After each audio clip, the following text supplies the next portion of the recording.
Hello friends, this is Pallavi Priya and welcome you all to this channel Keen to Learn. And इस video में मैं बात करने वाली हूँ differences and similarities between CTET and TET exams. ये video specially मैंने उन फ्रेंड्स के लिए बनाया है जिन्हें सीटेट और टेट को लेकर डाउट होता है कि ये दोनों एग्जाम सिमिलर है क्या। तो इस वीडियो के थ्रू मैं उन्हें बताना चाहूंगी कि इन दोनों एग्जाम्स में आई मीन सीटेट और टेट में क्या डिफरेंसेस हैं और क्या सिमिलरिटीज हैं। So let's learn about CTET and TET exams. Stay tune with me. तो पहले हम बात करते हैं differences between CTET and TET. तो हमारा पहला पॉइंट है conducting body. CTET central teacher eligibility test, जो कि सेंट्रल गवर्नमेंट एग्जाम है एंड ये सीबीएसई दिल्ली द्वारा कंडक्ट किया जाता है। जबकि टेट टीचर एलिजिबिलिटी टेस्ट ये एक स्टेट गवर्नमेंट एग्जाम है जो हर स्टेट के गवर्नमेंट के द्वारा कंडक्ट किया जाता है। सेकेंड पॉइंट है फ्रीक्वेंसी ऑफ एग्जाम्स। सीटेट जो कि साल में 2 बार कंडक्ट किया जाता है, एक जुलाई में एंड दूसरा दिसंबर मंथ में। बट टेट एक ऐसा एग्जाम है जो कि स्टेट स्कूल में वैकेंसी के अकॉर्डिंग नोटिफिकेशन जारी किया जाता है। टेट एग्जाम की कोई टाइम लिमिट सर्टेन नहीं होती है। ये साल में एक बार कंडक्ट होता है, फिर नेक्स्ट एग्जाम 2 साल पर, 3 साल पर, 4 साल पे, वी डोंट नो कब वापस से नोटिफिकेशन आएगा। है एज लिमिट। तो सीटेट एग्जाम में ऐसा कोई क्राइटेरिया नहीं है अपर एज लिमिट का।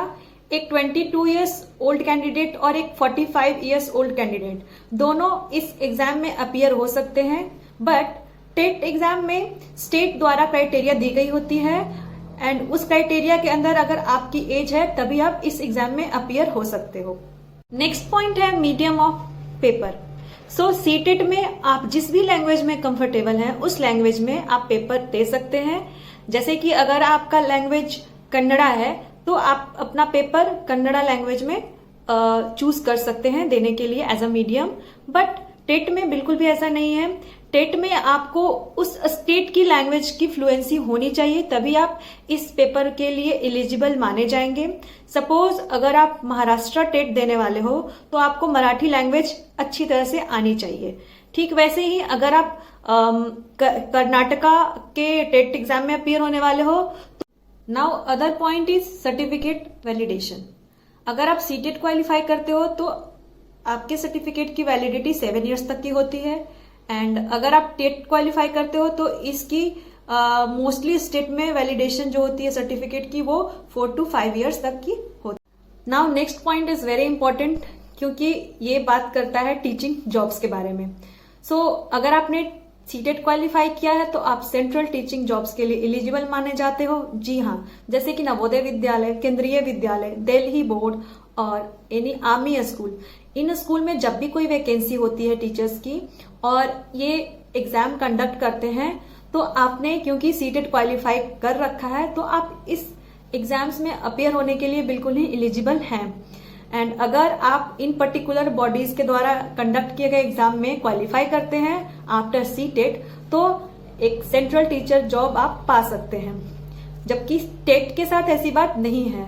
अगर आप स्टेट स्कूल में टीचर बनना चाहते हैं तो आपको उस पर्टिकुलर स्टेट की टेट क्वालिफाई करनी होगी। जैसे कि अगर आप महाराष्ट्र टेट क्वालिफाई करते हो तो आप महाराष्ट्र स्टेट के स्कूल्स में जॉब के लिए एलिजिबल हो जाते हो। अगर आप बिहार का टेट क्वालिफाई करते हो तो आप बिहार स्टेट में एज अ टीचर जॉब करने के लिए एलिजिबल हो जाते हो।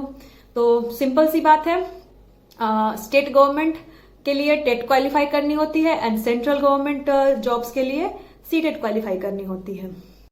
सो फ्रेंड्स, अब हम बात करते हैं similarities between CTET and TET exams. तो जो पहली सिमिलरिटीज है वो तो ये है कि ये दोनों एग्जाम टीचर्स के लिए होते हैं ये तो हम सब जानते हैं, खैर ये तो अलग बात है। सो हम बात करते हैं पहली सिमिलरिटीज जो है कि paper pattern. Yes, TET and CTET दोनों एग्जाम्स में जो पेपर पैटर्न होते हैं वो लगभग सिमिलर ही होते हैं for the primary teacher and elementary teacher level की। तो दोनों एग्जाम्स के पेपर पैटर्न सेम होते हैं। दोनों एग्जाम्स में 2 पेपर कंडक्ट किए जाते हैं। एक प्राइमरी टीचर्स के लिए पेपर 1 एंड दूसरा एलिमेंट्री टीचर्स के लिए पेपर 2। दोनों पेपर में सब्जेक्ट भी सिमिलर ही होते हैं। जैसे कि टेट और सीटेट दोनों में जो सब्जेक्ट्स होते हैं वो होते हैं CDP, child development psychology, and उसके बाद लैंग्वेज 1, लैंग्वेज 2। पेपर 1 में जो एक सब्जेक्ट होता है वो होता है ईवीएस, जो कि टेट में भी होता है और सीटेट में भी होता है। एंड सेकेंड पेपर में सब्जेक्ट डिफरेंट होते हैं, जैसे कि जो साइंस स्टूडेंट है उनके लिए मैथ और साइंस के क्वेश्चंस होते हैं, एंड जो सोशल साइंस के स्टूडेंट है उनके लिए सोशल साइंस के क्वेश्चंस होते हैं। तो सेम टेट में भी ऐसा ही होता है। नाउ बात करें number of questions and time की, तो दोनों पेपर में नंबर ऑफ क्वेश्चंस सेम ही होते हैं 150, एंड टाइम भी सेम ही दिए जाते हैं। लाइक सीटेट और टेट दोनों पेपर्स के लिए 150 क्वेश्चंस के लिए 150 मिनट्स दिए जाते हैं। एंड दोनों पेपर पैटर्न में एक और सिमिलरिटीज है, वो है नो निगेटिव मार्किंग। जी हाँ, सीटेट में भी और टेट में भी कोई निगेटिव मार्किंग नहीं रखी गई है। Next similarities between CTET and TET is education qualification for teachers. जी हाँ, तो सीटेट और टेट दोनों ने अपने एग्जाम्स के लिए जो टीचर्स की क्वालिफिकेशन रखी है वो भी सेम रखी है। अगर आप प्राइमरी टीचर के लिए अप्लाई करना चाहते हो तो आपको 10+2 विथ 50% मार्क्स होने चाहिए। अगर रिजर्व कैटेगरी के लिए 45% मार्क्स दिए गए हैं। विथ डीएलएड यानी कि डिप्लोमा इन एलिमेंट्री एजुकेशन और बीएलएड यानी कि बैचलर इन एलिमेंट्री एजुकेशन और बीएड कंप्लीट होने चाहिए।